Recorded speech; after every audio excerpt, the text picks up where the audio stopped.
Kofi Oduro sunsumu ohun ade we ni freni enti obi hu ade na o hyan koma na ha no je tro obedi di adifo nyina atem me ba cho Trump nkom hye u Kofi Oduro o be hye nkom se Joe Biden e be wini ana wa be ka no so me mpa me hye nkom se Trump e na be wini o me se Trump be lusu nti Kofi Oduro nya san ne kwase anya wono to no keka e na election no kra no why na kire mo se ye di Joe Biden asra America akonya no so wono Kofi Oduro e twampoa na nkwasiafo NDC fo agimi fo bi NDC fo bebre nim nyansan metimi a NDC fo mu nim nyansan pa ba bebre na jimi to essence o ma jimi ama utse jimi na dia nwene wo mo because o mu le na nkasa no ontu o mu fo hwa Mugabe sori okọ John Dramani Mahama ho ti mama nim se ayi offense Mugabe former president my foot former president Papa my mommy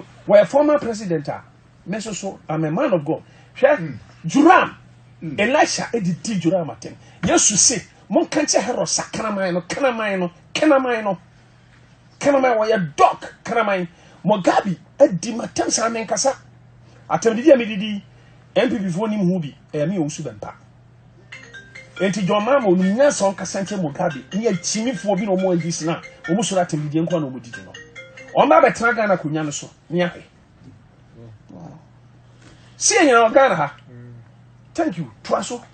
Uduru wo de keka ba bia Yesu kan kwasia no kan kwasia be 2-3 bi pe kan ope na menya. Blind guys, we say whatsoever shall swear. Professor o say so for the biate.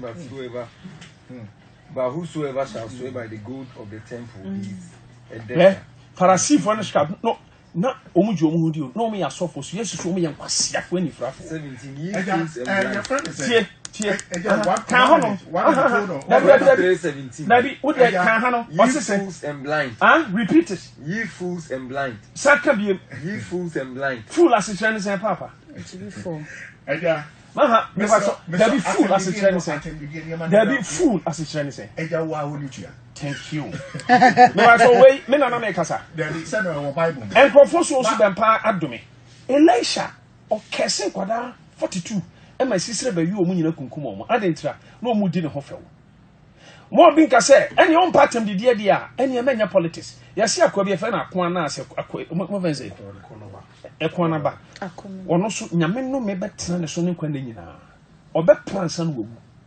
Onipa bia obekasa tie me osu bempa.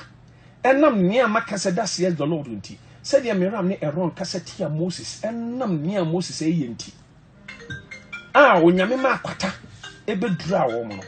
Akwa bi. Oni ne nkrofo bi. Kasa tia Moses. Dathan. Ena Abraham. Omo kaseti ya Moses. Moses bufu ya asase mu pae. Na mo mu nyina. Wone ne nkrofo nyina kwahye asase ase ma asase eya mo. Enti say Elisha ye nipa na ne bufu a wo so bempa bufu a. Enso hot. Menya holy nchen Elisha. Elisha ne bufu mo no ani bufu ko kese wono ani sofo. Ai fra no Gehazi. So le make count ma se. Enti nipa mu chewo. Ye nipa o.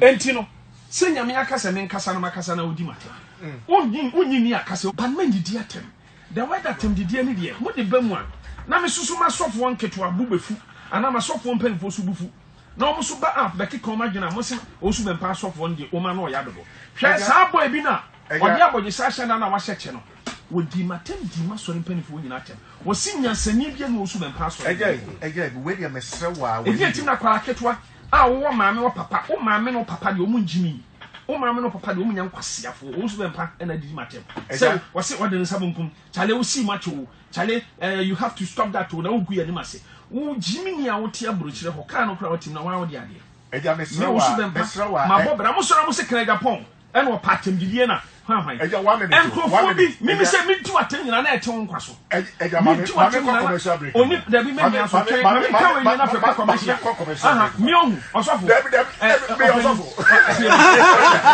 ma me so fa ni ba ku ma me fa ni ba ku ma me ma me ka me last week eja ru do be ba so eja be ba so me ka we si eja be ba so me ka we si na fe we ba so